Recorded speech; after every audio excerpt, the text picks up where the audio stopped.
is a very, very sophisticated probe that shoots sound into your neck, and the sound bounces back to the probe and gets turned into an image on our flat panel screens and on this screen that you can see, and it actually resembles the way your neck looks inside. It's like we took made an incision and looked inside. So we get to see everything. So I want you to raise your chin nice and high. Good. We lay the probe on the right side of your neck and we just start to peek.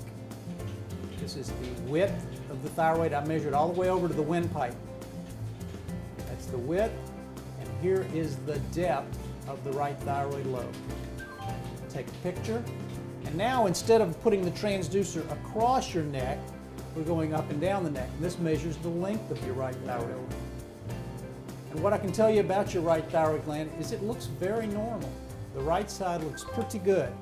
This right here is your jugular vein. You see it move as your heart beats. This is your carotid artery. I can even show you blood flow inside those two things.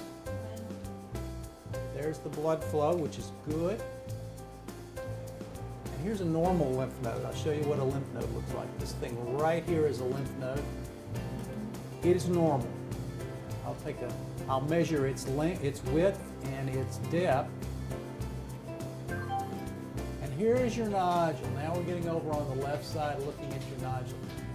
And now I understand why I didn't really feel it that well, because it's on the back side of the thyroid.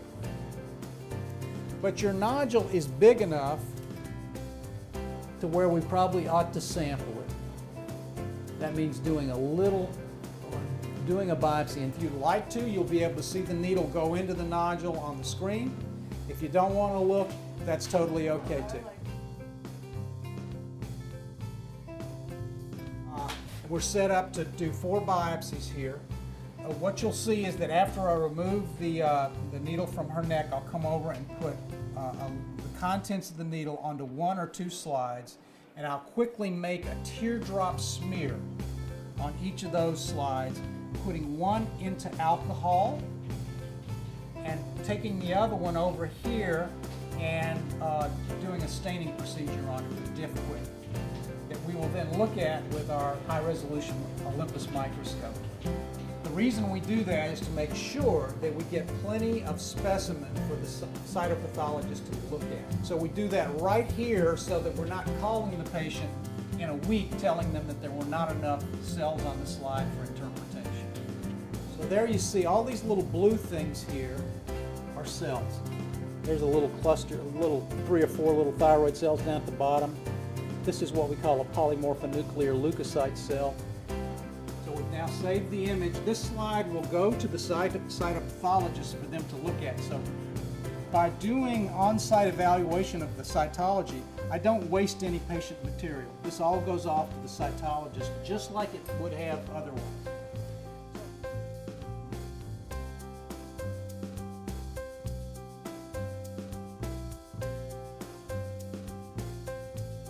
Left here that's somewhat hypoechoic and up against the carotid, and this was not biopsy.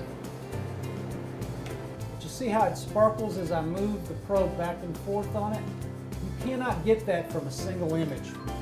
It's real-time imaging that makes the difference with figuring out what this is.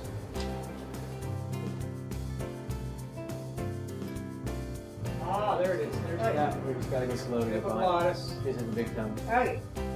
Look at those vocal cords. That's what we want to see. Dice A. Ah, You hit the strobe for me. Dice E. beautiful, clean vocal cords. Look at those. Dice ta ta ta ta ta. Ta ta ta ta ta. So the nerve is working well on both sides, so the papillary cancer, the thyroid cancer has not invaded the nerve. The ultrasound allowed us to see the area on the left thyroid where the cancer is. And we also found some lymph nodes in the center of the neck that also need to come out.